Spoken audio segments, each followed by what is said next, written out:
Hi guys. Ayan, nakikita nyo ba yan? Stop over muna tayo dito sa 7-Eleven. Habang naghihintay ng mga kasama. Sa travel pa sila. Naka-single kasi kami. So, I ordered coffee.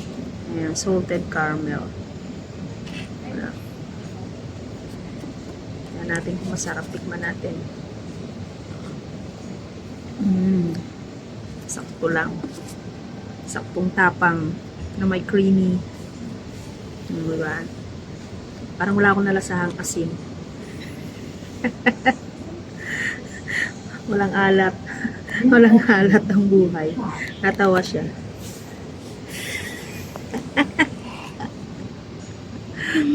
Coffee is good. Yeah.